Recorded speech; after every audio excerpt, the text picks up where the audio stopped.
Change সবসময় করে যাচ্ছে, আমরা চাই বা না চাই পরিবর্তন আমাদের জীবনে ঘটবে। এইটা এখান থেকে কনভে করতে চাই যে আপনি নিজের অবস্থানকে চিন্তা করেন, আপনি কি হেম হতে যাচ্ছেন নাকি হাও হতে যাচ্ছেন। কিন্তু ওখানে অল্প কিছু চিজ ওখানে পড়ে আছে, ওটার নাম দিয়েছে চিজ স্টেশন ই। মানে এমটি। মানুষ যেহেতু, মানুষের চিন্তা করার ক্ষমতা আছে, চিন্তা করার ক্ষমতা ব্যবহার করে আমাদের কাজ করতে হবে। বিদ্যুৎ কেন আসবে না, কেন আগের মতো আমি 24 ঘন্টা বিদ্যুৎ পাবো না, বিদ্যুৎ কে নিয়ে গেছে তাকে ধরে নিয়ে আসো, সে আমাকে বিদ্যুৎ ফেরত দিয়ে যাক। Exactly So right. that will not help. আসসালামু আলাইকুম সুপ্রিয় দর্শক, বই কথার নতুন পর্বে আপনাদেরকে স্বাগত জানাচ্ছি। আমি মাহমুদুল হাসান সোহাগ। আজকে আমাদের সাথে বই কথার এই পর্বে আছেন যিশু তরফদার। আপনাকে ধন্যবাদ জানাচ্ছি, স্বাগতম জানাচ্ছি। Thank you. দর্শক, আমরা আলোচনা শুরুর আগে প্রত্যেকবারের মতো যে ঘোষণাটি আমাদের থাকে সেটি হলো যে আজকে আমরা যে বইটি নিয়ে কথা বলবো, এই বইটি পড়ে না, বা এই বইটি নিয়ে আমাদের যে ডিসকাশন সেটা শুনে আপনাদের যে উপলব্ধি হলো সেটা আপনারা সামারি করে আমাদের ইউটিউবের যে কমেন্ট বক্স সেখানে লিখবেন, এবং যাদের সামারি যত সুন্দর হবে সেখান থেকে আমরা অন্তত 3 জনকে আমরা পুরস্কার হিসেবে বই উপহার দিব ইনশাল্লাহ। আর সেই সাথে আমরা আজকে যে বইটা নিয়ে কথা বলবো, হু মুভ মাই চিজ, স্পেন্সার জনসনের লেখা। এই বইটা বর্তমান যে সিচুয়েশনের মধ্যে দিয়ে পৃথিবী যাচ্ছে, আমরা যাচ্ছি, বাংলাদেশ যাচ্ছে, সেটার জন্য খুবই প্রাসঙ্গিক। সেই সাথে আমরা কমেন্টে চাইবো যে আপনি শুধু বইয়ের সামারি না, এখানে কি বুঝলেন সেইটুকু না, সাথে যদি এটাও লিখে দেন যে এই লেসনগুলো আপনি আপনার লাইফে এখন এই মুহূর্তে কিভাবে কাজে লাগানোর পরিকল্পনা করছেন, সেটা আমরা মনে করি যে এটা অনেকের জন্য খুব হেল্পফুল হবে, সবার আন্ডারস্ট্যান্ডিংকে ক্লিয়ার করার জন্য এবং একটা অ্যাকশন প্ল্যান রেডি করার জন্য হেল্পফুল হবে। তো এই জন্য আমরা আর ভূমিকা না বাড়িয়ে আমরা মূল আলোচনায় যাব। আজকে আমাদের সাথে যিনি আছেন যিশু তরফদার। যিশু ভাই, ওনার সম্পর্কে আমরা ছোট্ট করে যদি একটু ভূমিকা দিই। উনি একটা প্রতিষ্ঠান পরিচালনা করেন, নাম হচ্ছে কর্পোরেট কোচ। সো প্রতিষ্ঠানের নামের ভিতরেই পরিচয়টা মোটামুটি লুকিয়ে আছে, উনি সেটার সিইও এবং চিফ কনসালটেন্ট বলা যেতে পারে। আর এর বাইরে উনি আরও একাধিক সংগঠন পরিচালনা করেন, তার মধ্যে একটা হচ্ছে সিড, যেটা হচ্ছে স্মল এন্টারপ্রাইজ এবং এন্টারপ্রেনারশিপ ডেভেলপমেন্টে কাজ করে, এবং আরেকটা আছে BOSS, Bangladesh organization for soft skill development. এবং যিশু ভাই হচ্ছে প্রায় 30 ইয়ার্স হোটেল ম্যানেজমেন্ট বিশেষ করে এটার সাথে যুক্ত। বিভিন্ন রকম মানে বাংলাদেশের খুব বিখ্যাত যত হোটেলের নাম আপনি বলবেন, শেরাটন, সোনারগাঁও, ওয়েস্টিন, রেডিসন, সবগুলোতেই ওনার কাজের অভিজ্ঞতা, ট্রেন করার অভিজ্ঞতা, এবং কিছু কিছু কেসে উনি ডিরেক্টর পর্যন্ত লেভেলে কাজ করেছেন। তো সেই হিসেবে একটা দীর্ঘদিনের পথ চলা। তো আমরা খুবই লাকি যে আজকে ওনার মতো একজনকে আমরা পেয়েছি, এবং এমন একটা জিনিস নিয়ে, সাবজেক্ট নিয়ে উনি কথা বলবেন যে জিনিসটা নিয়ে উনি দীর্ঘ সময় ধরে শুধু নিজে উপলব্ধি করছেন তা না, অন্যদেরকেও সেই বিষয়ে উনি শেখাচ্ছেন। কাজেই আমরা চলে যাচ্ছি। তো কেমন আছেন? জি আলহামদুলিল্লাহ ভালো আছি, আপনি ভালো আছেন? হ্যাঁ আছি আলহামদুলিল্লাহ। আমার প্রথম যে প্রশ্ন, আজকে যে বইটা হু মুভড মাই চিজ, আমার জি। চিজ কে সরালো, জি এই বইটা আমরা তো নর্মালি যে গেস্টদেরকে ইনভাইট করি যে উনার বইয়ের অন্যতম ইনফ্লুয়েন্সিং কোনো বই নিয়ে কথা বলার জন্য, সেই হিসেবে আপনি এই বইটার কথা জি বলেছেন। জি। তো এই জন্য আমরা জানতে চাই যে এই বইটা আপনি কবে প্রথম পড়েছেন এবং কিভাবে এত বেশি ইনফ্লুয়েন্স করলো বইটা, কেন, কিভাবে? তো বইটা আমি খুব লাকি যে বইটা যখন প্রকাশিত হয় 1998-এর সেপ্টেম্বর মাসে প্রকাশিত হয় বইটা আর কি, তার কিছুদিন পরে আমি বইটা পেয়েছি আর কি। আচ্ছা। তো তখন থেকেই আমি বইটার ভক্ত হয়েছি এবং অনেকবার পড়েছি, এবং এই বইয়ের উপরে ভিত্তি করে ভিডিও আছে, কার্টুন ভিডিও আছে আর কি। তো সেটা আমি অসংখ্যবার দেখেছি, বা আমার যারা ফেলো লার্নার্স, আমি যখন একটা ওয়ার্কশপে যাই তো সেখানেও আমি সেটা শেয়ার করি আর কি, যাতে করে তারা এই বইটা সম্পর্কে জানে এবং এই ভিডিওটা দেখে বইয়ের যে একটা জিস্ট বা সারাংশ সেটা বোঝে, এবং জীবনের একটা উপলব্ধি সে পায় আর কি। বিশেষ করে যে পরিবর্তন সম্পর্কে, জীবনের যে পরিবর্তনগুলো হয় সে পরিবর্তন সম্পর্কে যেন তার উপলব্ধিটা হয়।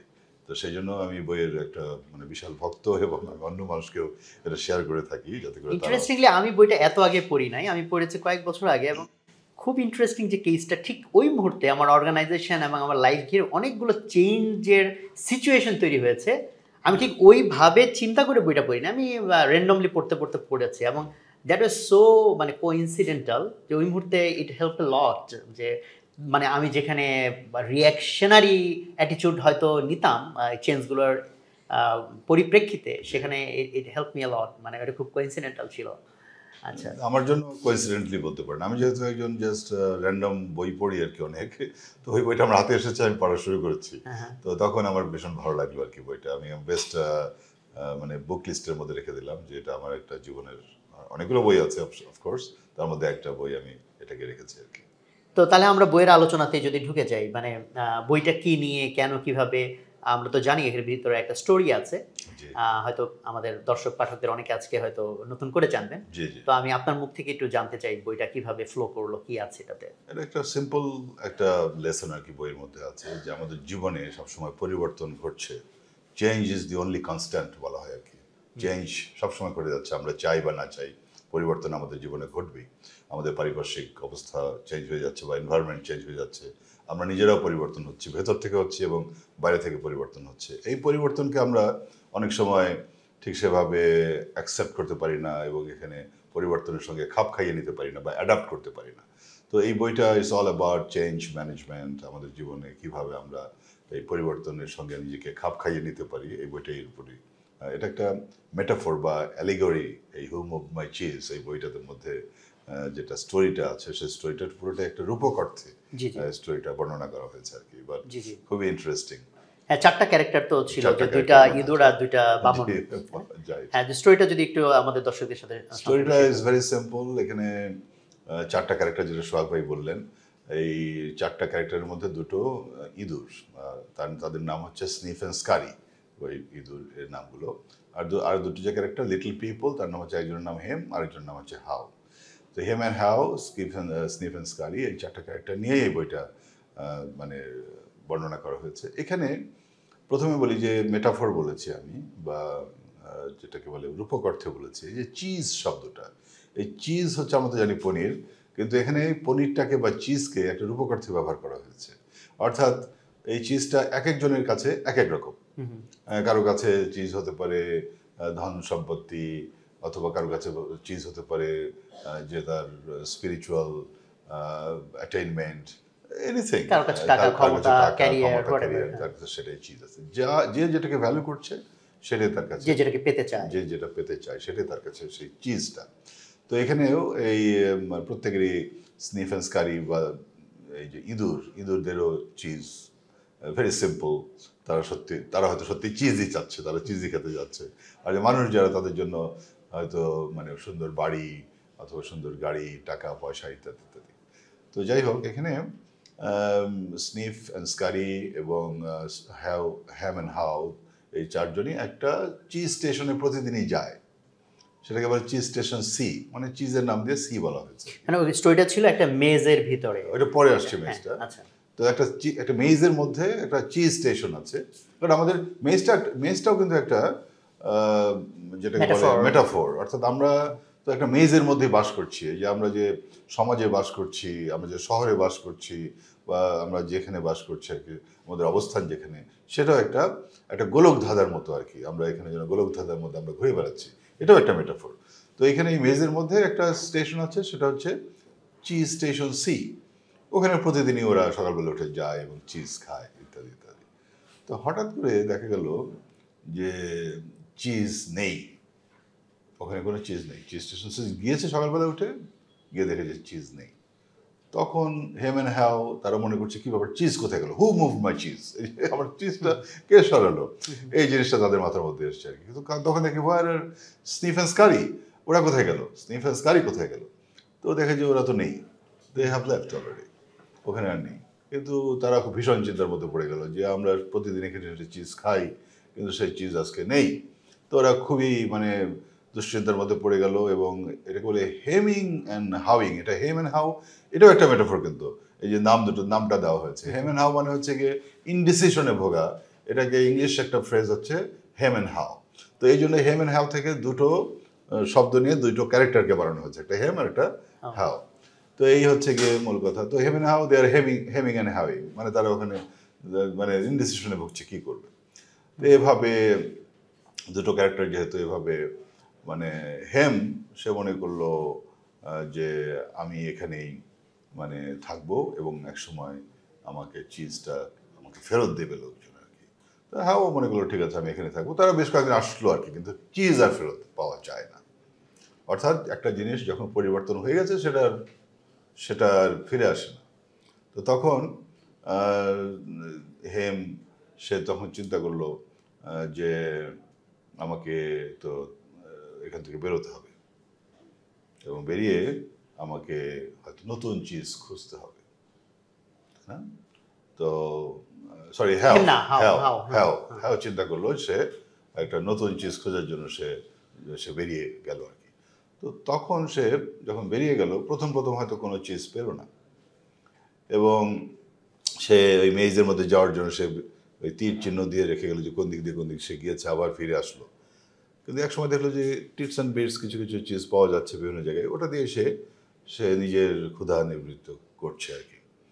কিন্তু হেম যে আর কি সে আর নড়ে না, ঠিক আছে, সে ওখানে থাকে, সে একদম মেজের ওয়াল খুঁড়ে খুঁড়ে একদম বের করার চেষ্টা করলো যে নিশ্চয়ের মধ্যে আছে ইত্যাদিতে। সে পরিবর্তন হবে না, সে বলে ইটস নট ফেয়ার যে তারা আমার চিজ নিয়ে চলে গেছে। সে পরিবর্তন নিজেকে পরিবর্তন করবে না। এটা হচ্ছে মানে হেমের মানে তার একটা ফিলসফি। কিন্তু হ্যাওই তো না, হ্যাও কি করলো, আমি অনেক সময় দুটো ক্যারেক্টারের মানে কে গিয়েছে বাইরে আমি অনেক সময় নিজেই ভুলে যাই। হ্যাও কি করলো, সে বেরিয়ে গিয়ে খুঁজতে খুঁজতে এক সময় গিয়ে দেখলো যে একটা চিজ স্টেশন আছে, কিন্তু ওখানে অল্প কিছু চিজ ওখানে পড়ে আছে, ওটার নাম দিয়েছে চিজ স্টেশন ই মানে এমটি। তো ওখান থেকেও কিছু সে চিজ সংগ্রহ করলো, আবার ফিরে গিয়ে সে হেমকে গিয়ে বললো যে হেম আমরা পেয়েছি, তুমি ওখানে চলো। বলে না, আমিও এই চিজ খাবো না, I want my old cheese. সে কিছুতেই পরিবর্তন হবে না। কিন্তু মানে হ্যাও প্রতিদিন সে বেরিয়ে যাচ্ছে এবং চিজ খুঁজছে কোথায় পাওয়া যায়, এভাবে খুঁজতে খুঁজতে খুঁজতে খুঁজতে একসময় সে একটা বিশাল চিজের ভান্ডার খুঁজে পেল। সেটা হচ্ছে চিজ স্টেশন এন মানে নিউ, ওখানে খুঁজে পেল। ওখানে গিয়ে দেখে যে ওখানে অলরেডি মানে স্টিফেন স্কারি অনেকদিন আগে চলে গেছে, এবং সেখানে গিয়ে তারা দে আর এনজয়িং দেয়ার চিজ। তো সেখানে প্রথম ভাবলো is it real or am I dreaming, বন্ধুগুলো এটাকে সত্যি কিনা। তারপরে না, সত্যি, চিমটিতে দেখে সত্যি সে মানে বাস্তবেই সে চিজ খুঁজে পেয়েছে। তারপরে সে সেখানে যখন পৌঁছলো, সে সেখান থেকে নতুন চিজ খাওয়া শুরু করলো, এবং আবার ফিরে গিয়ে সে তার বন্ধুকে মানে বললো যে তুমি চলো, সে কিছুতেই আসবে না। এবং তারপরে সে কিন্তু রেগুলার যাচ্ছে, নতুন চিজ খাচ্ছে। এবার সে খুব কশাস, এবার সে ভীষণ কশাস, যে সে বলছে যে এবার আমি প্রতিদিন আমি দেখবো যে আমার চিজটা কমে যাচ্ছে নাকি বেড়ে যাচ্ছে নাকি, সে মেজার করছে আর কি। এবং প্রতিদিন সে দেখছে যে চিজটা ওল্ড হয়ে যাচ্ছে কিনা, অর্থাৎ পুরনো হয়ে যাচ্ছে কিনা। তো সে প্রতিদিন দেখছে এবং প্রতিদিন চেঞ্জের জন্য রেডি থাকছে আর কি। তো এই লেসনটা তার মধ্যে হলো, যেহেতু তার বন্ধু আসে নাই, হেম যেহেতু আসে নাই, সে তখন ওই মানে একটু ইয়েতে থাকলো, মানে আশা নিয়ে থাকলো যে সে এক সময় আসবে। তো এটাই কিন্তু স্টোরি লাইনটা। তো এই জার্নিটার মধ্যে আমি এখানে একটা স্ন্যাপশট নিয়ে রেখেছি, যে সে যখন এই ওয়ালে কিছু কিছু মানে ইয়ে লিখেছে, মানে সুন্দর সুন্দর বাণী সে লিখেছে। ওটাতে আমি পড়ে যাচ্ছি। আমি প্রথমে এই ইঁদুর দুইটা এবং এই যে দুজন লিটল পিপল বা আমরা লিলিপুট বলি, এদের মধ্যে যদি আমরা একটা ডিফারেন্স অ্যানালাইসিস করি, যে স্নিফ আর স্কারি যখন এসে যেদিন দেখলো চিজ নাই, বইতে যেভাবে লেখা আছে দে ওয়্যার নট সারপ্রাইজড, কারণ তারা আগে থেকে ফলো করছিল চিজ আস্তে আস্তে কমে যাচ্ছে। সো তারা মেন্টালি রেডি ছিল, অ্যান্ড চিজ যখন খুঁজে পেল না তখন তারা জিনিসটাকে একসেপ্ট করেছে যে ওয়েল চিজ নাই, তো উই হ্যাভ টু মুভ। ওয়ারএজ হেম এবং ওরা হচ্ছে যে আগে থেকে অ্যান্টিসিপেট করে না, বা আগে থেকে যে চিজ কমে যাচ্ছে এটা খেয়াল করে নাই। তাহলে ওই ইঁদুর দুইটা দেন হচ্ছে মানে ওই মুহূর্তেই তারা মুভমেন্ট শুরু করে দিল, অ্যান্ড দেন তারা মুভ করতে করতে নতুন চিজ খুঁজে পেয়ে গেছে। ওয়ারএজ হেম এবং ওরা দুইজনই সময় নিয়েছে। হেম তো নিজেকে চেঞ্জার করতেই চায় না, বাট হাও নিজেকে অনেকটুকু বলা যেতে পারে একটা ফিলসফিক্যাল জার্নির মধ্যে দিয়ে গিয়ে সে পরিবর্তন। তো যেটা ওই বইয়ের লাস্টেও এসেছে যে এই চারটা ক্যারেক্টারের মধ্যে কার কোনটা পছন্দ, স্নিফ, স্কারি অ্যান্ড হেম অ্যান্ড তো সেক্ষেত্রে আমরা যদি মোটা দাগে চারটার ভিতর দুই ভাগে ভাগ করি, যে যেখানে ইঁদুর দুইটা হচ্ছে খুব কুইক অ্যাক্ট করলো, অ্যাকশন নিল, তারা আগে চিজ খুঁজে পেল, হোয়ারএজ খুঁজে পেয়েছে চিজ বাট একটু পরে, একটু লঙ্গার জার্নির মধ্যে দিয়ে। সেই ক্ষেত্রে আপনি কোনটাকে মানে আপনার কাছে পছন্দনীয় ক্যারেক্টার তাহলে কোনটা, ওই দুইটা নাকি? না, আমার কাছে অবশ্যই পছন্দনীয় ক্যারেক্টার হচ্ছে হ্যাও। ওকে, ইঁদুর দুটো না, কারণ কি ইঁদুরের যে মাইন্ডটা, এরা যেটা বলেছেন আর কি, স্পেন্সার জনসন, তাদের হচ্ছে সিম্পল মাইন্ড, ওভার অ্যানালাইজ তারা করতে পারে না আর কি। আমরা তো হিউম্যান বিইং, আমরা তো অ্যানালাইজ করবোই, তাই না? তো সেক্ষেত্রে আমাকে আমার পছন্দনীয় ক্যারেক্টার হচ্ছে হ্যাও, কারণ ইঁদুর এত সিম্পল ব্রেইন, ওরা হয়তো অ্যানালাইজ করার ক্ষমতাও তাদের নেই, তারা হয়তো মানে ফ্লোতেই চলে গেছে আর কি ওখানে। Not that they are very intelligent, সেজন্য ডিসিশন নিয়েছে। মানে নিজে হওয়া লাগবে কেন, মানে সে যদি তাহলে মানে সিম্পল ব্রেন নিয়ে দ্রুত সমাধান করে ফেলে, মানে সমাধানটা একটা স্পন্টেনিয়াস সমাধান, এটা হচ্ছে কি লাক, স্পন্টেনিয়াস সমাধান। তারা তাদের ইনস্টিংক্ট কাজে লাগিয়েছে আর কি, এটাকে বলে ইনস্টিংটিভলি তারা চলে গেছে। ওরা তো ইনস্টিংক্টটা কাজে লাগে, কিন্তু আমাদের তো মানে চিন্তা করার ক্ষমতা আছে, মানুষ যেহেতু, মানুষের চিন্তা করার ক্ষমতা আছে, চিন্তা করার ক্ষমতা ব্যবহার করে আমাদের কাজ করতে হবে। তো ওরা ইনস্টিংক্টিভলি মুভ করেছে ইঁদুররা, they have simple brain, they are over analyse করার ক্ষমতাও তাদের নেই, কিন্তু আমাদের মানুষদের অ্যানালাইজ করার ক্ষমতা আছে। কিন্তু ওভার অ্যানালাইজ করাটা খারাপ, যেটা মানে মানে আমি বলবো যে হেমের ক্ষেত্রে হয়েছে, সে ওভার অ্যানালাইজ করছে। কিন্তু হ্যাঁ, সে কিন্তু মানে সেইভাবে ওভার অ্যানালাইসিস করেনি, অ্যানালাইসিস করেছে কিন্তু ওভার অ্যানালাইসিস করেনি। না, আমাকেও যদি কেউ এই কোয়েশ্চেনটা করতো, আমিও হওয়ার পক্ষেই বলতাম, বাট আমি একটা ডিফারেন্ট কারণে বলতাম। আমার কাছে মনে হয়েছিল যে ইঁদুর দুইটা সিম্পল লাইফ লিড করা তাদের জন্য ভালো, যে সে আরো দ্রুত সমাধানে পৌঁছে গেছে, কিন্তু তাদের এই সমাধান অন্যদেরকে পথ দেখাতে পারে নাই। বাট যখন এই ফিলোসফিক্যাল ডাইলেমার মধ্যে দিয়ে যাচ্ছে, প্রতি মুহূর্তে তার নতুন উপলব্ধি হচ্ছে এবং সে ওয়ালে এক একটা করে তার উপলব্ধিগুলো লিখছে, সেটা ভবিষ্যতের মানুষদের জন্য পথ ক্রিয়েট করছে, ডিরেকশন ক্রিয়েট করছে। সেদিক থেকে আমার কাছে মনে হচ্ছে এই জার্নিটা এই অর্থে আমার কাছে বেটার লেগেছে। আপনারটা খুবই সুন্দর, যেহেতু সে জার্নিটা আসলে আমরা সেটাতে লেসনটা পাচ্ছি, কিন্তু ইঁদুরদের জার্নি থেকে আমরা কোনো লেসন পাচ্ছি না। এটা অনেকটা লাক ট্রাই করার মতো আর কি, যে আমি চলে গেলাম, পেলে পেলাম, না পেলে না পেলাম আর কি। তো তারা ইনফ্যাক্ট ইনস্টিংক্টিভলি মুভ করেছে, কিন্তু এখানে হেমেন হ্যাও যে ক্যারেক্টার দুটো আছে, হ্যাও সে অ্যানালাইজ করেছে কিন্তু ওভার অ্যানালাইজ করেনি আর কি, ওভার থিঙ্কিং করেনি। কিন্তু সে মানে হেম হচ্ছে স্টাবার্ন, সে পরিবর্তনকে কোনোভাবে মেনে নিতে সে রাজি না। তো আমি এই ক্ষেত্রে আপনার এখন আমাদের মূল আলোচনা যেখানে আপনি যেতে চাচ্ছিলেন, যে ওয়ালে সে কি কি লিখলো, তার উপর সব মিলিয়ে বোধহয় 14টা জিনিস সে লিখেছিল। বাট ওইটাতে যাওয়ার আগে আমি এখন এই কনটেক্সটটাকে আমাদের বর্তমানের সাথে মিলাতে চাই। রাইট নাও পুরো পৃথিবী একটা বিশাল চেঞ্জের মধ্যে দিয়ে যাচ্ছে, রাশিয়া ইউক্রেন যুদ্ধ, সেইটার ইম্প্যাক্টে, তার আগে করোনা, বিশাল আরেকটা মানে পরিবর্তিত ওয়ার্ল্ডের মধ্যে দিয়ে আমরা গিয়েছি। এবং এই মুহূর্তে বাংলাদেশে অনেকগুলো সিচুয়েশন তৈরি হয়েছে, বিদ্যুৎ ব্যবস্থা, আমাদের ডলার রিজার্ভ, সব কিছু মিলিয়ে সামনের দিনগুলোতে অনেক ধরনের চেঞ্জ আমরা হয়তো সম্মুখীন হতে যাচ্ছি, চাই বা না চাই। তো আমার কাছে মনে হচ্ছে এই বইটা নিয়ে আলোচনাটা absolutely perfect timing, absolutely perfect timing. তো সেক্ষেত্রে এখন lot of people they are facing, কেউ ইলেকট্রিসিটি ক্রাইসিস বলেন, বিজনেসের টার্মোয়েল বলেন, জব সিকিউরিটি বলেন, এরকম একটা পরিস্থিতির মধ্যে পড়ে গিয়েছে। সো আমরা এই জায়গাটায় এইভাবে চিন্তা করতে পারি কিনা যে আমরা কে কে হেম হতে যাচ্ছি আর কে কে হ হতে যাচ্ছি। তো অবশ্যই আমরা যদি মানে হেম হয়ে বসে থাকি, তাহলে কিন্তু আমাদের ওই তো হেমের যে অ্যাটিটিউড, হেমের অ্যাটিটিউডের মধ্যে হচ্ছে যে ভাই এখানে চিজ ছিল, চিজ কেন থাকবে না, যে এই সমস্যা কে ঘটালো তাকে ধরে আনো, সে কেন আমার এই সিচুয়েশন ফেরত দিবে না, তাহলে ঠিক আছে ভাই বর্তমানে লোডশেডিং হচ্ছে। সো আমাদের হেম অ্যাটিটিউড হচ্ছে বিদ্যুৎ কেন আসবে না, কেন আগের মতো আমি 24 ঘন্টা বিদ্যুৎ পাবো না, বিদ্যুৎ কে নিয়ে গেছে তাকে ধরে নিয়ে আসো, সে আমাকে বিদ্যুৎ ফেরত দিয়ে যাক। Exactly, so that will not help, that will not help. So আমাদের মোস্ট অফ দ্য পিপল হেমের মতোই, আমরা যে আমরা শুধু প্রতিবাদ বা উচ্চকণ্ঠ হচ্ছি, কেন সিচুয়েশন চেঞ্জ হবে, আমার কমফোর্ট জোন কে নষ্ট করলো, কমফোর্ট জোন ঠিক করা না পর্যন্ত আমি অনশন, আমি ধর্মঘট। বাট আমরা হয়ের মতো হয়ে যে আমি এই চেঞ্জকে অ্যাডপ্ট করে আমি নতুন অপরচুনিটি খুঁজব, নতুন আমার জন্য নতুন বাস্তবতা ক্রিয়েট করব, মোস্ট অফ দ্য পিপল আমরা সেদিকে যাচ্ছি না। এই জন্য আমরা এই জায়গাটায় দর্শকদের জন্য অ্যাকচুয়ালি আমার মনে হয় যে খুব ইম্পর্ট্যান্ট একটা লেসন এখান থেকে নেওয়া, যেহেতু ক্যারেক্টার ছোট ছোট গল্প মানুষকে হেল্প করে সিচুয়েশনকে পৃথক করার জন্য। এবং আমার লাইফেও এটা আমি মনে করি যে আমি একটা কথা খুব দৃঢ়ভাবে বিশ্বাস করি, any crisis that doesn't kill you make you stronger. কারণ আমার প্রায় 22 বছরের এন্টারপ্রেনার লাইফে আমাকে লট অফ চেঞ্জের মধ্যে দিয়ে যেতে হয়েছে, lot of situation was not favourable, but প্রত্যেকটা বার হয়েছে যেটা সামহাও ওর সাথে যুদ্ধ করে অ্যাডাপ্ট করে যখন আমি টিকে গিয়েছি, আই বিকাম স্ট্রঙ্গার। তো এই জন্য এখন চেঞ্জ আসলে অনেক সময় আমি ইভেন থ্রিল ফিল করি যে ঠিক আছে, নতুন কিছু আসবে। হ্যাঁ নতুন কিছু আসবে, Right. নতুন কিছু আসবে, নতুন অপরচুনিটি আসবে। লিটারালি আজকে সকালে আমি আর আমার পার্টনার বেশ সকাল দিকে আমরা মিট করেছি কাকরালির দিকে, এবং এই যে এখন যে ক্রাইসিসটা তৈরি হচ্ছে, জি।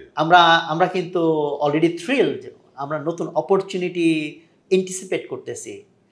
কাজে এইটা আমি এই জন্য একটু নিজের ফ্লোর নিয়ে একটু বেশি কথা বললাম যে না, কোনো আমাদের সমস্যা নেই, এটা তো একটা দর্শকদের, realization যেহেতু হ্যাঁ আমরা আমরা দর্শকদের জন্য এইটা এখান থেকে কনভে করতে চাই যে আপনি নিজের অবস্থানকে চিন্তা করেন, আপনি কি হেম হতে যাচ্ছেন নাকি হাও হতে যাচ্ছেন।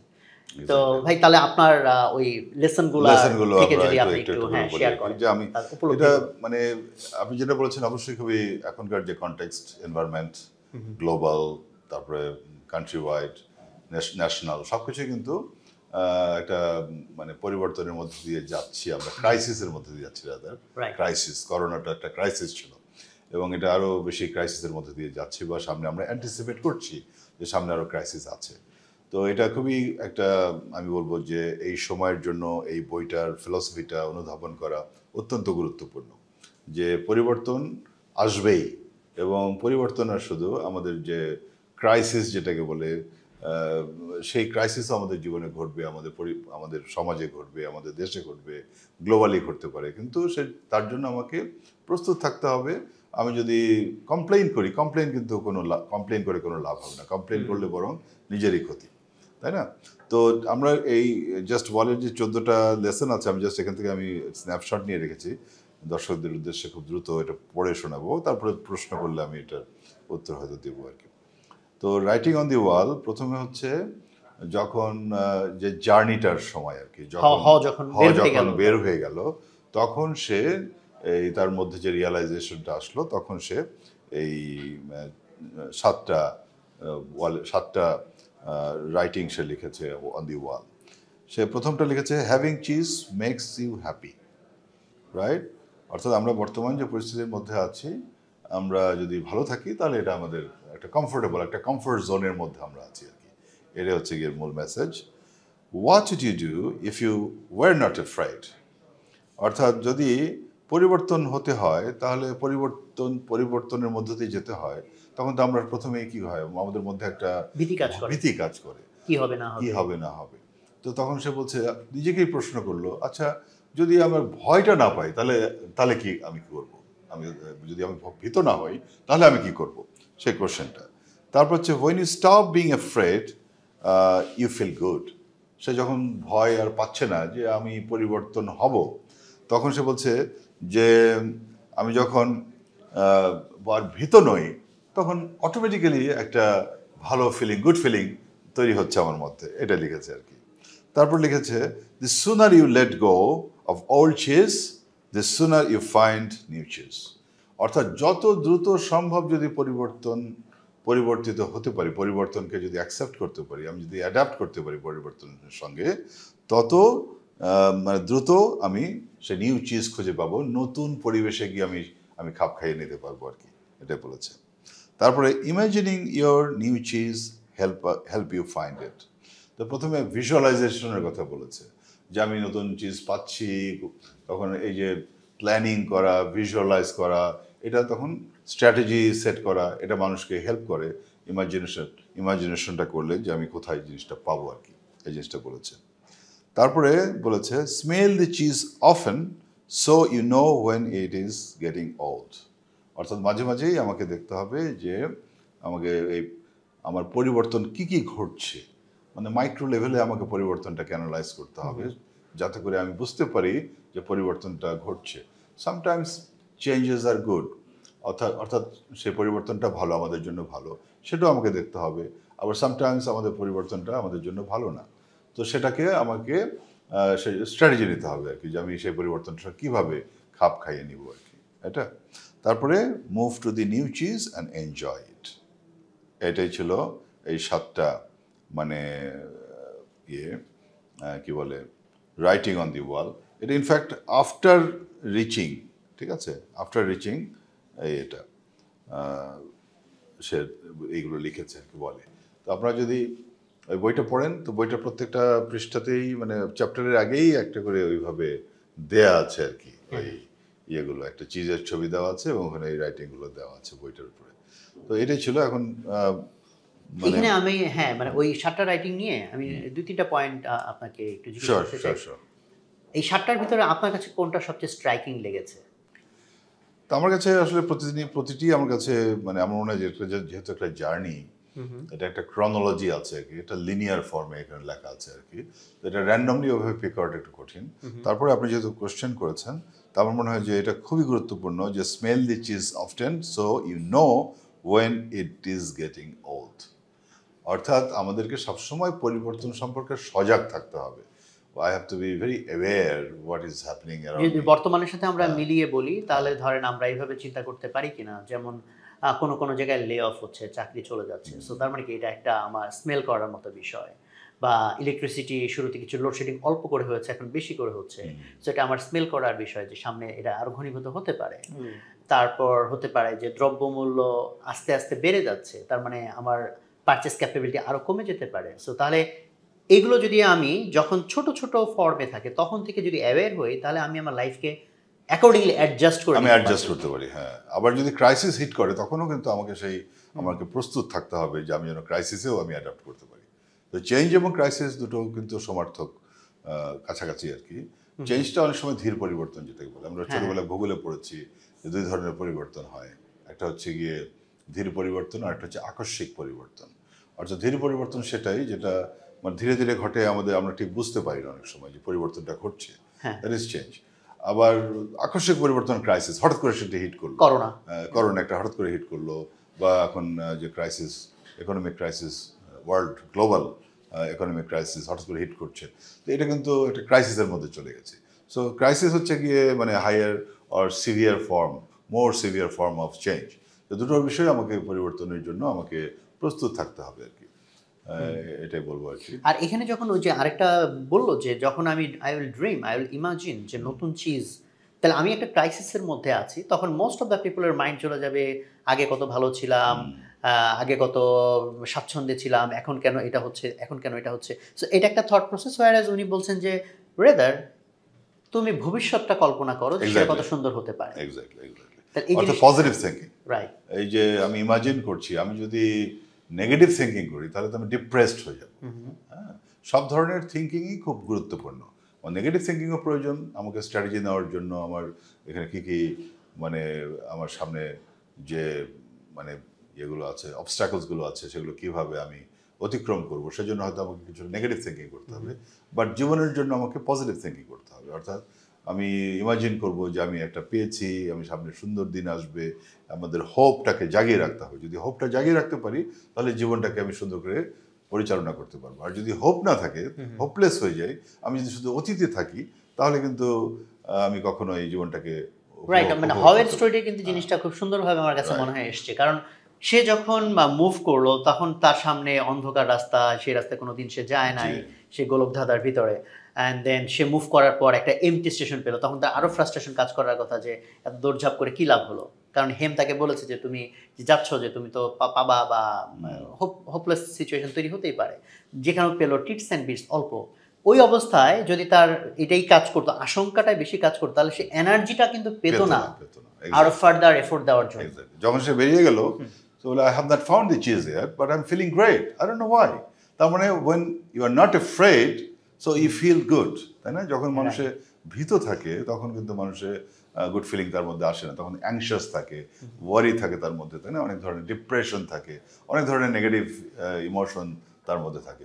কিন্তু যখন you are not afraid, you are ready to accept the change, তখন কিন্তু আপনি you are looking for the new cheese station. হ্যাঁ, আমার কাছে কিন্তু এটা পজিটিভ ফিডব্যাক লুপের মতো মনে হয়। এক হচ্ছে যদি আমি নিজেকে ফোর্স করি ভবিষ্যৎটাকে সুন্দর দেখার জন্য, তাহলে ওইটা আমাকে মোটিভেট করবে অ্যাকশন নেওয়ার জন্য, তাহলে আমি নিজেকে অ্যাক্টিভ করব।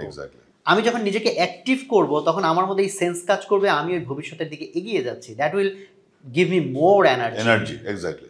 মানুষের জীবনে পিকস অ্যান্ড ভ্যালিজ থাকবে, প্রত্যেকটা মানুষের থাকবে, এবং ব্যক্তিগত জীবনেও থাকবে, সামাজিক জীবনেও থাকবে, এমনকি জাতিগতভাবেও পিকস অ্যান্ড ভ্যালিজ থাকবে। কিন্তু আমরা যখন একদম ভ্যালিতে চলে যাব, তখন যদি আমরা নিজেকে গুটিয়ে নেই, আমরা যদি সেই আমাদের মধ্যে সেই ইন্সপিরেশন না থাকে, আমাদের মধ্যে যে সেই মানে মোটিভেশন না থাকে, প্যাশন না থাকে, তাহলে কিন্তু আমরা আর উঠে দাঁড়াতে পারবো না, ঘুরে দাঁড়াতে পারবো না। তো এই সেদিক থেকে এই বইটা অনেক ইন্সপিরেশনাল, কিন্তু অনেক সময় আমি এই ভিডিওটা দেখি আর কি, বা যখন আমি আমার ফেলো লার্নারদের সঙ্গে যখন শেয়ার করি তখন নিজেরও দেখা হয়। তো আমারও যদি কোনো ধরনের মানে ডাউন ফিলিং থাকে, আমি খুব চাঙ্গা হয়ে যাই আর কি। আমি এই বইটা পড়ার পরে অথবা এই বইয়ের উপর ভিত্তি করে যে ভিডিওটা আছে সেই ভিডিওটা দেখার পর অনেক চাঙ্গা হয় যে না, আমার এরকম পরিস্থিতি, প্রত্যেকটা মানুষের মধ্যেই কিন্তু পিকস অ্যান্ড ভ্যালিজ সবসময় চলছে। হ্যাঁ, তো সে আমি ভ্যালিতে থাকতেই পারি, যে কোনো সময় আমি ভ্যালিতে থাকতেই পারি, কিন্তু আমি একদম সেখানেই একদম পড়ে থাকবো না। If I fall I will definitely get up, if I fall 10 times I will get up 11 times. এখানে যে আর্গুমেন্টটা হেম টাইপের ক্যারেক্টার যারা, তাদের একটা আর্গুমেন্ট হচ্ছে যে ভাই তুমি অ্যাডাপ্ট করার জন্য একটা দৌড়ঝাঁপ করলা, করে দেখা গেল কোনো ফায়দা হলো না, তাহলে লাভকে তোমার দৌড়ঝাঁপ করে, মানে তাহলে ও দৌড়ঝাঁপ করার চেয়ে বরং আমি বসে থাকি, তাহলে সেটা বরং হচ্ছে যে আমার এই এক্সট্রা যে এনার্জি খরচ হলো সেটা না করে বরং আমি let me preserve my energy. So আপনি এই আর্গুমেন্টকে কিভাবে দেখেন, কিভাবে? না, এটা তো আমার কাছে খুব লেম একটা আর্গুমেন্ট মনে হয়। আমরা জানি যে কোনো কাজ করলে সেখান থেকে কিছু না কিছু রেজাল্ট আসবেই। আমি যদি একটা পজিটিভ, ইভেন ইফ যদি রেজাল্ট না আসে, স্টিল দিন কি মনে করেন যে এফোর্টটা দেওয়া উচিত? এফোর্টটা দেওয়া উচিত অফকোর্স। কারণ যখন সে চিজ স্টেশন, আমি যে এখান থেকে যদি বলি, যখন চিজ স্টেশন এনে যেতে পারে না বা যায় নাই, তার আগে কিন্তু সে টিপস অ্যান্ড ট্রিক্স পেয়েছে। একদম না খেয়ে মরার চাইতে আমি যখন কিছু কাজ করছি, আমি যদি আমার কোনো কাজ নেই, আমি এখন একটা এখানে ঠেলা গাড়ি আছে, ঠেলা গাড়িটা ঠেলে আমি ওই মতিঝিল পর্যন্ত বা ইয়ে পর্যন্ত নিয়ে যাব, কি বলে ইত্তেফাকের মোড় পর্যন্ত নিয়ে যাবো, ওখানে নিয়ে গেলে কিন্তু আমি কিছু টাকা পাবো, তাই না? আর আমি যদি মনে করি আমি কেন ঠেলা গাড়ি ঠেলবো, আমি যদি মনে করি যে আমি এত বড় অফিসার, এত বড় একটা ব্যবসায়ী, what ever I think of my self, তা আমি কেন ঠেলা গাড়িটা ঠেলবো? তা আমি যদি এটা মনে না করে যদি বসে থাকি, তো আমাকে কেউ ওই 10টা টাকাও দিবে না, বা এখান থেকে ঠেলা গাড়ি ঠেলে নিয়ে গেলে যে 50টা বা 100 টাকা পাবো সেটাও পাবো না। ওই 100 টাকা দিয়ে কিন্তু আমি ওখান থেকে একটা রেস্টুরেন্ট থেকে সামান্য কিছু খাবার কিনে খেতে পারবো আর কি। ইভেন যদি ওই 10 টাকাও আমি না পাই, রাইট, স্টিল কি আমার এফোর্ট দেওয়াটা ওর দিকে না? অ্যাবসলিউটলি। মানুষের জীবনটাই তৈরি হচ্ছে কর্ম করার জন্য। মানুষের পারপাস অফ লাইফ হচ্ছে গিয়ে টু ওয়ার্ক। সেই ওয়ার্কটা যদি আমি করি, এটা কখনোই বেথা যাবে না। মানে যদি এইভাবে চিন্তা করি, অকর্মণ্য হয়ে বসে থাকলে আমার কোনো লাভ, অকর্মণ্য হয়ে ঘরে বসে থাকলে আমার কোনো লাভ নেই। ধরেন যদি এইভাবে আমরা চিন্তা করি, হেম তার জায়গায় বসে আছে, সে এফোর্ট দিচ্ছে না, দেন সে খেতে না পেরে আস্তে আস্তে আস্তে মরে যাচ্ছে। আর সে প্রচুর ঘোরাফেরা করতেছে চিজ খোঁজার জন্য, এবং ধরা গেল সে টিটস অ্যান্ড ডিটস চিজও পেল না, এবং সে মুভ করতে করতে মারা গেল। এই দুটার ভিতরে কোনটা বেটার? স্টিল আমি বলবো যে যে মুভ করতে করতে মারা গেল, সেটা অনেক গ্লোরিয়াস আর কি। সে যুদ্ধ করেছে, সে একজন যোদ্ধার একটা জীবন, সে তার যে গ্লোরি, আর সে যুদ্ধ করেই নাই, তার কিন্তু সেই গ্লোরিটা নেই। গ্লোরি বাদে আরেকটা পয়েন্ট কি, বা আমার কাছে মনে হয়েছে বলা যেতে পারে কিনা, যে বসে আছে তার ফ্রাস্ট্রেশন অনেক বেশি, তার কষ্ট অনেক, ফ্রাস্ট্রেশন নিয়ে মারা যাবে। আর যে অ্যাক্টিভিটির মধ্যে মরবে সে অন্তত জয়ফুল হয়ে মারা যাবে। এক্স্যাক্টলি। সো আমি এটাই বলবো আর কি, সবার জন্যই বলবো, আমি নিজেকেও বলি সবসময়, যে never just complain, never complain. হ্যাঁ, যে আমি যদি কমপ্লেন করি যে হু মুভ মাই চিজ, আমার তো এটা ছিল সেটা ছিল, কোথায় গেল, তাহলে আমার কোনো লাভ নেই। Nobody is going to replace, nobody is going to replenish your cheese. You have to find your own cheese. নিজের চিজটাকে খুঁজে পেতে হবে, তাই না? এবং সেই জন্য আমাকে সবসময় মেইজের ভেতরে ঘোরাঘুরি করতে হবে। আমাদের জীবনটায় একটা মেইজের মধ্যে আমরা আছি, তাই না? এবং মেইজের মধ্যে ঘোরাফেরা করতে হবে। এখানে অনেক লার্নিং আছে, যেমন ডিরেকশন। মেইজে আমরা হারিয়ে যেতে পারি, কিন্তু সেই জন্য তারা কি করেছে, কোথা দিয়ে গেলাম সেটা একটা ম্যাপ সে তৈরি করেছে। মেইজের মধ্যে থেকেও সেটা একটা ম্যাপ তৈরি করেছে। এটাও কিন্তু একটা লার্নিং, যে আমি মেইজের মধ্যে থাকলেও আমি সবসময় একটা ম্যাপটা নিজের ম্যাপটা আমি নিজে তৈরি করে নেব, যাতে করে আমি আবার আমার বাসায় ফিরে আসতে পারি, বা যেখানে আমার হোম সেখানে ফিরে আসতে পারি। সেটাও একটা লার্নিং। রাইট। এবং হেমের ক্ষেত্রে আমি আরেকটা জিনিস ফলো করলাম, যে সে যখন চিজ নাই হয়ে গেল, তখন সে বলল যে আমার তো কোনো দোষ নাই, তো why should I move?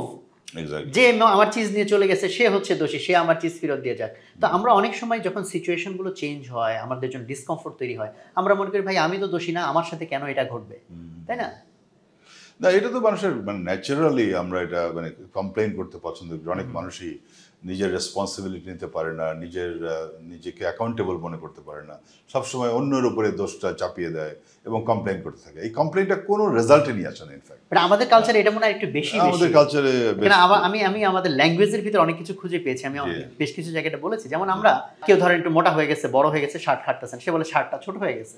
Shirt তো ছোট হয় নাই, তুমি বড় হইছো, তাই না? তুমি শার্টকে কেন দোষ দিতেছো? একইভাবে দেখেন, যদি ধরেন আমি গ্লাসটা নিয়ে যাচ্ছি, গ্লাসটা আমার হাত থেকে পড়ে ভেঙে গেছে, আমরা বলি না যে আমি গ্লাসটা ভেঙে ফেলছি, আমরা বলি যে গ্লাসটা পড়ে গেছে, গ্লাসটা ভেঙে গেছে, অ্যাজ ইজ গ্লাসের দোষ, গ্লাস নিজেই পড়ে গেছে, নিজেই ভেঙে গেছে। মানে আমাদের ল্যাঙ্গুয়েজের ভিতরে এই কালচারটা ঢুকানো যে দোষটা আমার না, সব দোষ অন্য কারো। যখনই আমি ভাববো সব দোষ অন্য কারো, তখন তো আমি নিজেকে রেসপন্সিবল করব না এবং নিজে এফোর্ট দিব না, কারণ হেম ওয়াজ রেসপন্সিবল, কারণ চিজ তোমার কমে যাচ্ছে, হোয়াই ডিডন্ট ইউ নোটিস? কিন্তু সে এটাকে দোষ মনে করছে না, সে দোষ মনে করছে যে কেন সবকিছু সবসময় একই রকম থাকবে না। এক্স্যাক্টলি, আমার মনে হয় জি নোটিস করতে হবে, মেজার করতে হবে, এবং সঙ্গে সঙ্গে আমাকে আবার নতুন কিছু খুঁজতে হবে আর কি, যে আমি সামনে কি পরিবর্তন আসতে পারে এবং সেভাবে নিজেকে প্রস্তুত করতে হবে আর কি। আমার যারা ফেলো লার্নার্স তাদের সঙ্গে সবসময় বলি যে নতুন স্কিল ডেভেলপ করতে হবে, যে সামনে কী ধরনের অ্যান্টিসিপেট করতে হবে, নিজে সামনে কী ধরনের টেকনোলজি আসছে সেগুলোকে আমাকে নতুন করে শিখতে হবে। এখন যদি আমি টেকনোলজি আমি শিখলাম না, আমি আমার ওল্ড ওয়েতে কাজ করা শুরু করলাম, পরিবর্তন হয়ে গেল, তখন কিন্তু আমি আর অ্যাডাপ্ট করতে পারবো না নতুন পরিবর্তনের সঙ্গে। সেই জন্য skill development is a continuous process, learning is a continuous process. যত সুন্দর করে আমি এই মানে প্রসেসের মধ্যে চলতে পারবো, নিজেকে ডেভেলপ করতে পারবো, তত সুন্দর করে আমি অ্যাডাপ্ট করতে পারবো আর কি। এটাই হচ্ছে মূল মেসেজ। এই খুব ছোট্ট বই, আমার মনে হয় পড়তে মানে 1 ঘন্টাও লাগবে না এই বইটা পড়তে। তো এবং অনেক বড় একটা মেসেজ আর কি বইটার মধ্যে আছে, মানে মানুষের জীবনের পরিবর্তনের জন্য একটা বিশাল একটা মেসেজ। এটা আমার জীবনকে অনেকটাই মানে পরিবর্তন করেছে আর কি, এটাই বলবো আর কি। এবং আমি অনেকের সঙ্গে শেয়ার করেছি, যেহেতু আমার প্রায়শই বিভিন্ন ওয়ার্কশপ পরিচালনা করে থাকি, আমার সঙ্গে যারা আমার ফেলো লার্নার্স থাকে তাদেরকে আমি শেয়ার করি, এবং তারাও আমাকে বলেছে না এই বইটা পড়ার পরে অথবা আমার কাছ থেকে বইটা সম্পর্কে শোনার পরে তাদেরও অনেক জীবনে পরিবর্তন ঘটেছে, দে আর রেডি টু চেঞ্জ, এটাই আমি বলবো আর কি। তো এটা আমি মনে করি যে আপনার মাধ্যমে যেহেতু বইটা আমি নিয়ে আলোচনা করলাম, আপনি আলোচনা করলেন, অনেক সুন্দর করে আপনি আলোচনা করেছেন, আমার চাইতে আরো ভালো ইনসাইট আপনি দিতে পেরেছেন আর কি। তো এটার মাধ্যমে যখন মানুষ বুঝতে পারবে এবং এই বইটা পড়ে নিজেকে প্রস্তুত রাখবে ভবিষ্যতের জন্য, যাতে করে তারা হঠাৎ করে একটা ক্রাইসিসে পড়ে গেলে অথবা পরিবর্তন হঠাৎ করে তাদের কাছে যখন পরিবর্তনের সামনে চলে আসলে সেটাকে মোকাবেলা করতে পারে। এই মোকাবেলা করার জন্য এই বইটা খুব গুরুত্বপূর্ণ আর কি। ধন্যবাদ জিশু ভাই আপনাকে অনেক সুন্দর আলোচনার জন্য। দর্শক, আমরা বইটা নিয়ে কথা বললাম, বইটার সাইজ অনেক ছোট। ওই যে আমাদের দেশে একটা কথা আছে, মরিচ ছোট কিন্তু ঝাল বেশি। হ্যাঁ, তো বইটার সম্পর্কে আমি এইভাবে বলতে পারি যে বইটার সাইজও ছোট, বাট ইট ইজ মানে সো মাচ মোটিভেশনাল। বিশেষ করে আমি এখন বলবো যারা ইভেন আমাদের দর্শকদের মধ্যে কেউ যদি বইটা পড়েও থাকেন, প্লিজ আবার একটু রিভাইজ করেন। যারা পড়েন নাই, হাইলি রিকমেন্ড, কারণ বই পড়ে আমি জানলাম এটা জানা এক জিনিস, নিজের মধ্যে ফিলিংস আনাটা আরেক জিনিস। কাজে এই পরিবর্তিত পরিস্থিতিতে পৃথিবী পরিবর্তনের মধ্যে দিয়ে যাচ্ছে, আমাদের দেশ পরিবর্তনের মধ্যে দিয়ে যাচ্ছে। সো আমরা যদি জাস্ট এইভাবে চিন্তা করি সরকার কেন সব ঠিক করে দিচ্ছে না, বিশ্ব নেতারা কেন সব কিছু সলভ করে দিচ্ছে না, that will not solve the situation. আমরা আমাদের জায়গা থেকে চিন্তা করব আমি কিভাবে সলিউশনের পার্ট হতে পারি, আমি কিভাবে চেঞ্জ আনতে পারি আমার নিজের লাইফে এবং আমার চারপাশের মধ্যে।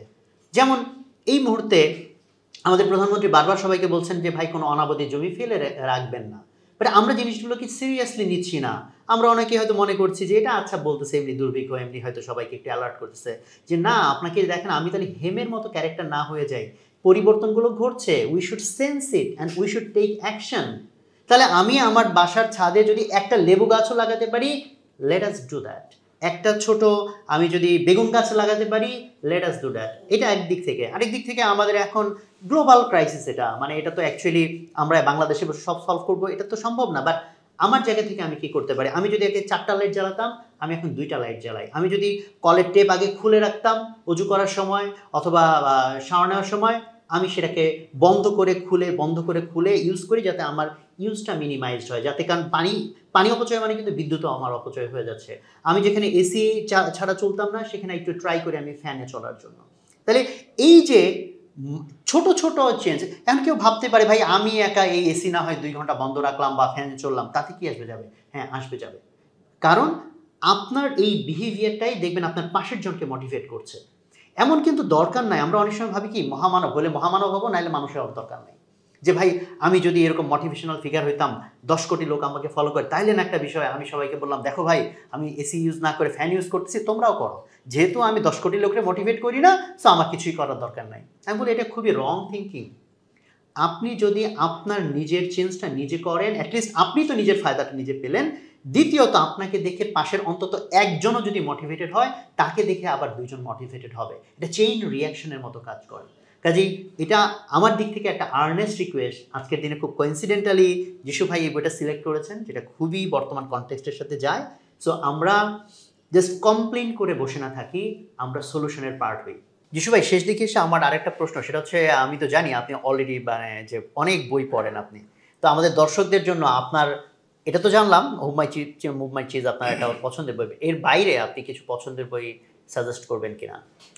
হ্যাঁ, অসংখ্য বই আছে। তবে আমি বলবো যে আমি যে বইগুলো আমাকে একটু মানে হেল্প করেছে আমার বেড়ে ওঠা অথবা আমার মননটাকে তৈরি করাতে, যে বইগুলো হেল্প করেছে, প্রথমে যেটা আমাকে হেল্প করেছে সেটা হচ্ছে ডেল কার্নেগির সেই বিখ্যাত বইটা, যেটা আমি বাংলা বইটা পড়েছিলাম, প্রতিপত্তি ও বন্ধু লাভ। যখন আমি ক্লাস 8-এ পড়ি তখন আমি বইটা পেয়েছিলাম।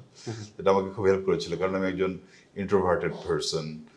আমার সেভাবে অনেক বন্ধু বান্ধব এরকম কিছু ছিল না, কিন্তু ওখান থেকে কিছু টেকনিক্স আমি শিখে ওই প্রতিপত্তি ও বন্ধু লাভ, ওই বইটার ইংলিশ হচ্ছে যে how to influence people and এরকমই ধরনের আর কি, how to influence and influence people. তো ওই বইটা আমি পড়েছিলাম তখন, সেই 13 বছর বয়সে সম্ভবত। তো ওটা একটা বই আমি বলবো, এটা বাংলা প্রতিপত্তি বন্ধুরা পাওয়া যায়, আপনি বোধহয় প্রকাশ করেছেন, আমি জানি না। আমরা তো প্রকাশ করি না, আমরা সেল করি, সেল করেন। তো ওটা, এবং তারপরে ওই সময় আমি কিছু বই পড়েছিলাম, মানে আত্ম উন্নয়নমূলক কিছু বই পড়েছিলাম। তার মধ্যে আমি সেবা প্রকাশনী অনেক বই পড়তাম আর কি। তার মধ্যে কাজী আনোয়ার হোসেনের লেখা, বিদ্যুৎ মিত্রের নাম দিয়ে লেখা আর কি, আত্ম উন্নয়ন নামে একটা বই ছিল। আত্মোন্নয়ন, হ্যাঁ আমি পড়েছি, আমি ইন্টার লাইফে পড়েছি। তো ওটাও আমার মতে, আমি সিম্পল বইগুলোর কথাই বলছি, যেমন আমাদের বাংলাদেশের কনটেক্সটে ওগুলো খুবই গুরুত্বপূর্ণ একটা মাইল ফলক বলবো আর কি। সে বইটা প্রথম উনি একজন আত্ম উন্নয়নমূলক বই লিখেছেন, ওই কাজী আনোয়ার হোসেন। তারপরে বড় হওয়ার পরে যে বইগুলো পড়েছি তার মধ্যে 7 habits of highly effective people, যেটা আমি একদম প্রথম এডিশনে পেয়েছিলাম, এবং সে বইটা পড়ে আমি অনেক উপকৃত হয়েছি, আমি অনেক উপকৃত হয়েছি। এবং তারপরে ইমোশনাল ইন্টেলিজেন্স, ড্যানিয়েল গোলম্যানের যেটা, হ্যাঁ সেটা আমি ওটাও প্রথম এডিশনই পেয়েছিলাম। তো ওটা পড়েও আমি খুবই মানে উপকৃত হয়েছি। এবং এরপরে মানুষের চিন্তার ফ্রেমওয়ার্কটাকে ডেভেলপ করার জন্য যেটা আমি খুব পছন্দ করি বইটা, এবং সবসময় সাজেস্ট করি, সেটা হচ্ছে 6 থিঙ্কিং হ্যাটস, এডওয়ার্ড ডি বোনোর লেখা আর কি। তো সেই বইটা সবাই পড়তে পারে, তারা ডিসিশন মেকিং, প্রবলেম সলভিং এ তাদের অনেক হেল্প হবে আর কি। এই কয়টাই বললাম আর কি আপাতত, যে খুবই। Thank you very much. I think যে আপনার সাজেশনগুলো আমাদের দর্শকদের অনেক কাজে লাগবে, বিশেষ করে 6 থিঙ্কিং হ্যাটস নিয়ে। তো আপনি এখানে যখন চুজ করছিলেন যে দুটো মধ্যে কোনটাতে যাবেন আর কি, তো ভবিষ্যতে হয়তো কখনো ওটা নিয়ে আলোচনা করা যাবে আর কি। অসাধারণ বই, এডওয়ার্ড ডি বোনোর যে বইগুলো আছে, ল্যাটারাল থিঙ্কিং বা 6 থিঙ্কিং হ্যাটস, এই বইগুলো মানে খুবই, আমি বলবো যে প্রয়োজনীয় বই আমাদের জন্য, কারণ আমরা অনেক সময় সেই আমাদের থিঙ্কিং ক্যাপাসিটিকে কাজে লাগাতে পারি না যদি আমরা ওই বইটাকে পড়ে আমরা বুঝি। ওটাও কিন্তু মেটাফোর, এই থিঙ্কিং হ্যাটসগুলো, এটাও কিন্তু মেটাফরিক্যালি লেখা হয়েছে আর কি। হ্যাঁ, তো আশা করি দর্শকরা সেটা পড়ে অনেক উপকৃত হবে। তো সবাইকে আবার ধন্যবাদ জানাচ্ছি। আপনারা এই বইয়ের আমাদের আলোচনা শুনে যেটা উপলব্ধি হলো, প্লাস এই বইয়ের লেসন আপনি আপনার লাইফে কিভাবে ইমপ্লিমেন্ট করতে চান, সেই প্ল্যানটা লিখে আপনারা কমেন্ট করেন। সেরা 3 জন কমেন্টকারীকে আমরা ইনশাল্লাহ পুরস্কার দিব। সো পুরস্কারের লোভে না, লিটারালি চেঞ্জ আনার নিয়ত নিয়ে আমরা আমাদের অ্যাটিটিউডটাকে টিউন করি। তো সবাই ভালো থাকবেন। আসসালামু আলাইকুম।